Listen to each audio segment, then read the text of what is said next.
Let me say this straight off the bat. I do not in any way condone the violence which gripped parts of Northern Ireland this week. The sight of families being forced to flee their homes in Belfast is an image which does not help the cause of those on the mainland and in the province who have legitimate anxieties about uncontrolled migration.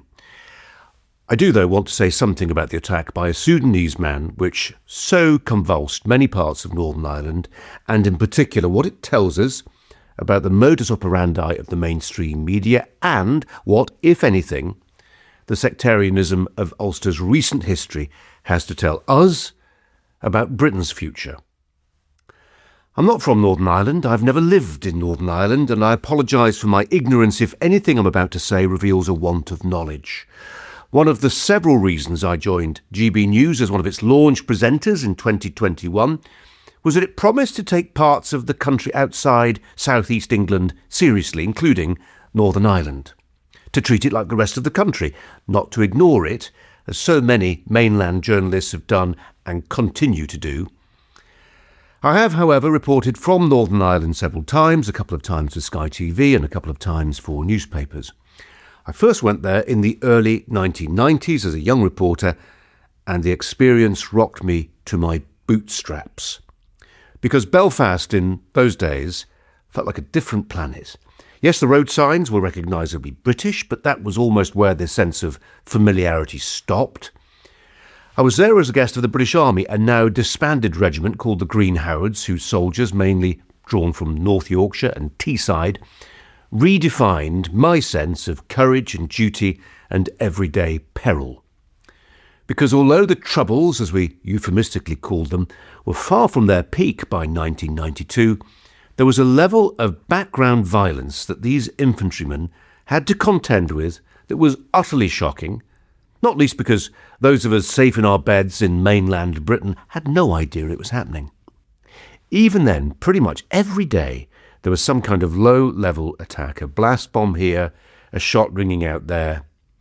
When out on patrol in the back of armoured Land Rovers, we waited for an explosion on foot for a sniper's unwanted attentions. We were told to look out for danger signs, young men on motorbikes who would dick us.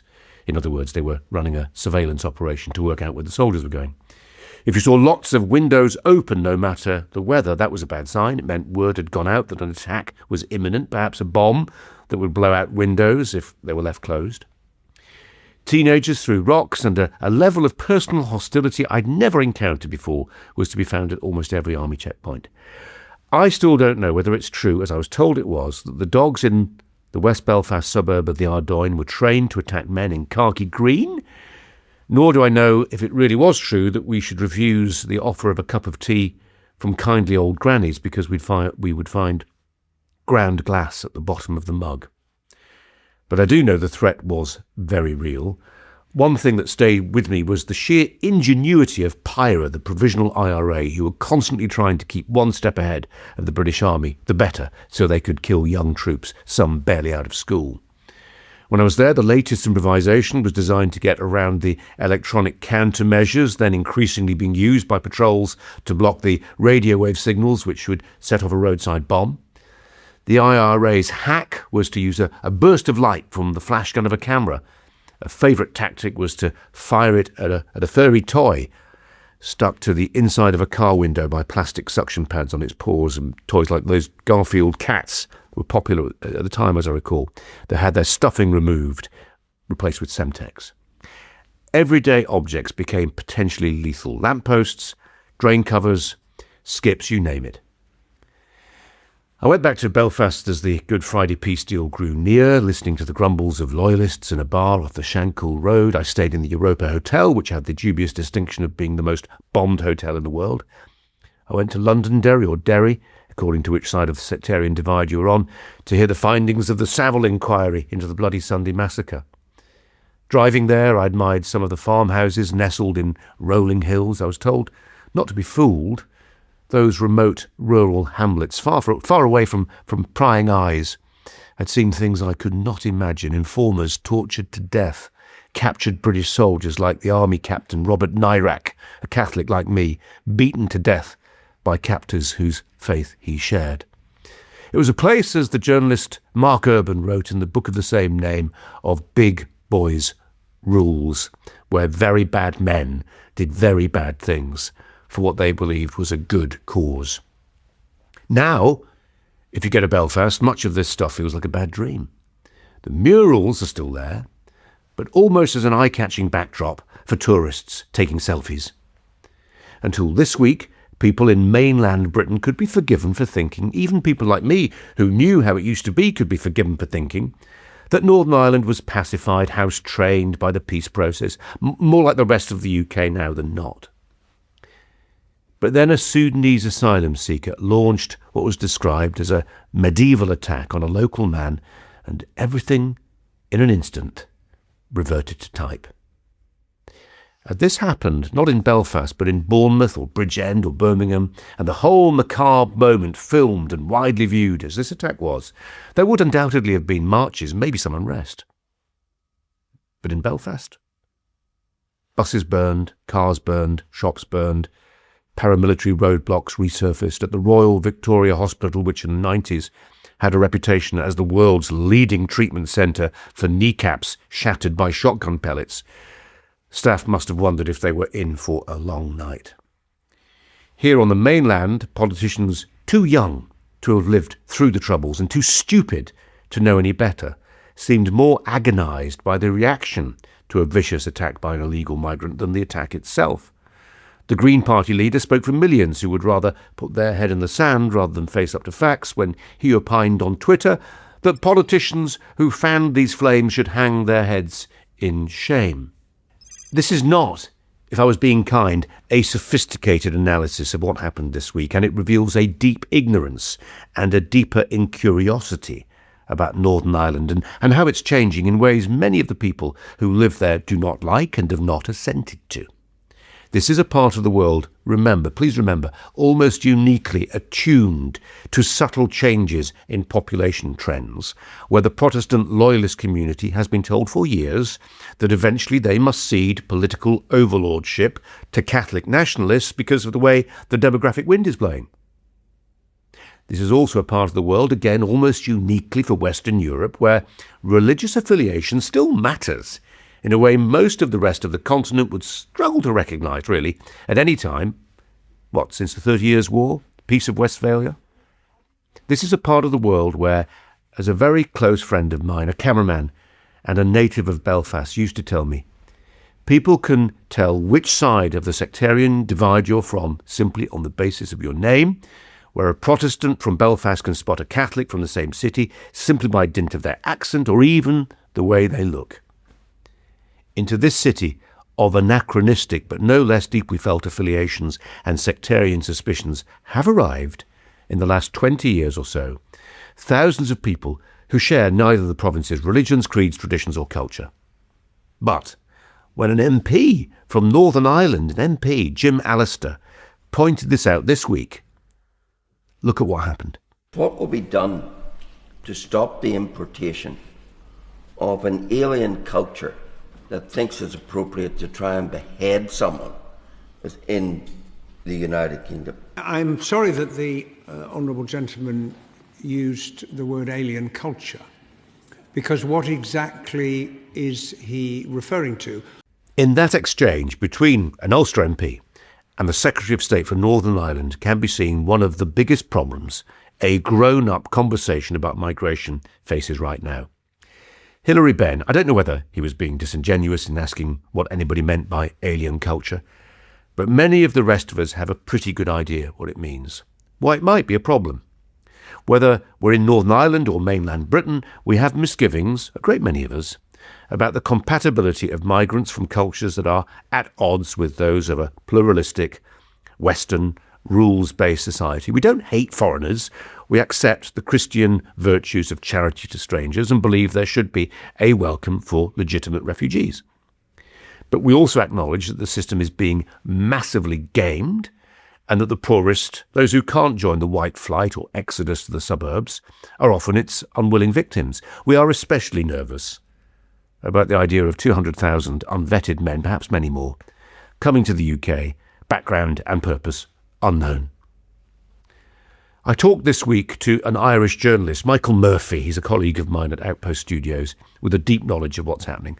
He points out that Northern Ireland is still relatively ethnically homogenous, but Belfast no longer is. It's an outlier. There are schools with at least one-third ethnic intake and areas of social housing where locals believe Belfast is being used as a dumping ground by civil servants far away in Whitehall. It's been true for years that what happens in Northern Ireland tends to stay in Northern Ireland.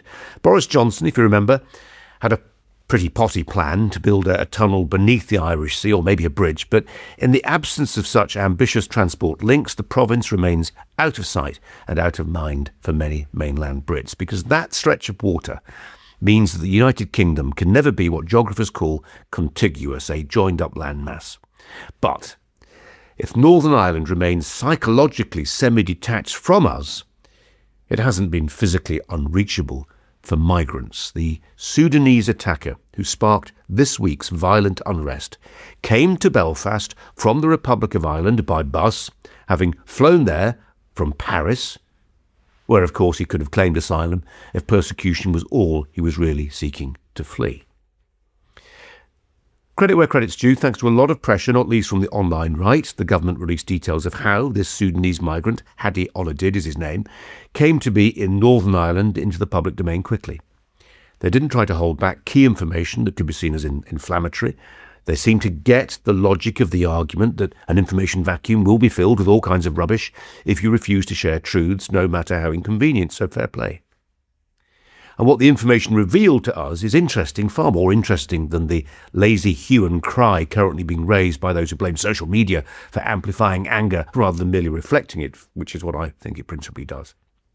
Remember that the Northern Irish border, source of so much wrangling with the EU when it came to Brexit, was the subject of a bespoke deal between Brussels, Dublin, Belfast, London. While the rest of Britain got to have sovereignty over its borders, Northern Ireland had to accept free movement.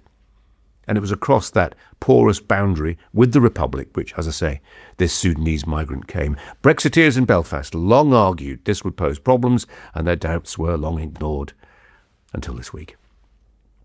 The other thing this awful atrocity this week highlighted to people in Britain who don't normally spend any time thinking about the forgotten part of the United Kingdom is what's happening within the Republican movement itself. A movement which for decades dedicated a lot of time, thought and money, often American money, to bringing about a united Ireland, frequently following a route paved with bodies. To understand this, you must look at the Republic of Ireland. Dublin, now a very diverse city, far more so than Belfast, and in the south, Republicans who spent decades fighting the British Crown and what they saw as the colonisation from the north, of the north, now wonder if they are the ones being colonised themselves. After the attack in Belfast, Conor McGregor, for instance, the Dublin-born mixed martial arts fighter, told his 10.5 million Twitter followers that the time had come for Ireland to ban immigration from the Third World. There is, in the Republic of Ireland, an almighty row brewing between nationalists who feel their first responsibility is to their own nationals and the woker wings of republicanism who are all for open borders. The former tend to be more socially conservative and worried about what's happening to the Irish working class. The latter, particularly Sinn Féin, regard themselves as one of the world's great liberation struggles, and that means they must always side with the downtrodden, so long as the downtrodden come from abroad. Both sides of republicanism used to be united in yelling, "Brits out." Now some nationalists are yelling, "Migrants out," while the other half recalling a time long gone when the Irish had enough demographic momentum to send millions abroad, my own great-grandparents from County Mayo among them, are happy for the Emerald Isle to grow several shades darker.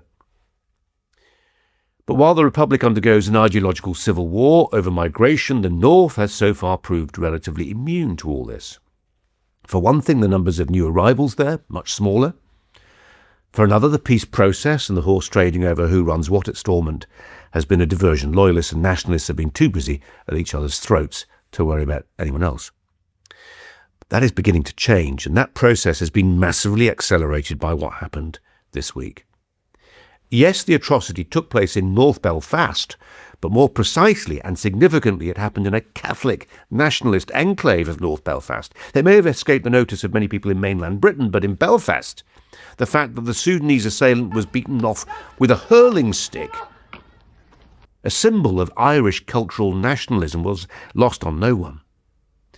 Now the talk is of loyalists and Catholics making some kind of common cause, an uneasy and distrustful orange-green marriage of convenience rooted in growing anger from both sides of the peace walls, but especially working-class Catholics, who are said to be losing faith with their political leadership. So, where does all this take us, both within and without Belfast? In Northern Ireland, this week's events have put a greater, sharper spotlight than ever on the usual community flashpoints. Next month, it's marching season. Nobody can possibly imagine Catholics siding with orange orders or helping to build bonfires. Be serious. But the police service of Northern Ireland will be nervous about large groups of men celebrating their martial history and remembering in the songs and tunes of the pipe bands what it was to win a war with an ethnic enemy. Away from Northern Ireland, and one thing which has been really striking this week is the extent to which social media makes a mockery of the province's previous relative isolation. The shocking images of that Sudanese man hacking at a prostrate white man went not just to mainland Britain, but around the world with dizzying rapidity. And nobody is less happy about that than our own government. Senior Labour figures are now consistently making strident noises about Elon Musk and his influence, baleful influence, as they would see it, on the tone of political discourse in this country. I don't think it's too much to imagine that in 2028, if the Republicans lose the White House and the social media companies forfeit Trump's protection, that Labour will use its last year in power to push for far stronger controls on the free speech revolution that social media, especially Twitter, has launched. And what will we be left with then?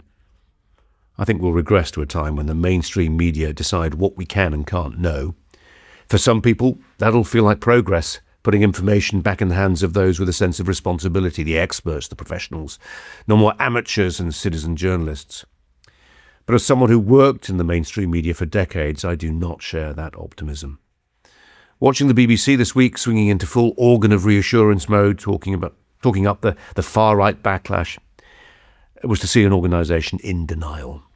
Because many, perhaps even the majority of those who work for these outlets, cannot bring themselves to broadcast anything that gives ideological succour to those viewers and listeners whose values they revile. These are people who believe in globalisation, who subscribe to the view, the religious conviction really, that all cultures are equal, that Britain has room for many more new people, just not where they happen to live. The other thing Belfast throws up, for me at least, is this. When I went there first as a reporter in the early 1990s, the city was like nothing I'd ever seen. The peace walls which stopped one community terrorising another, and vice versa. The army watchtowers looming over residential areas with soldiers on stag or sentry duty. Curbstones painted red, white and blue, or in the colours of the Irish tricolour, depending on where you found yourself. The RUC, a UK police force in which all officers were routinely armed. The plastic bullets, the Armalites, the balaclavas, the hunger strikes, the helicopter footage of doomed British soldiers taking a wrong turning before being lynched by a mob. The funerals, the funerals, the funerals. Belfast was like nowhere else. It was a version of Britain, albeit one in the throes of a 30-year-long nervous breakdown. The worst failings of multicultural Britain, the horrors of 7/7, Lee Rigby, Southport, have now arrived with the atrocity this week, belatedly, in Belfast. An import many of those who live there, judging by their violent reaction, could do without. But this process, sadly, is a two-way process.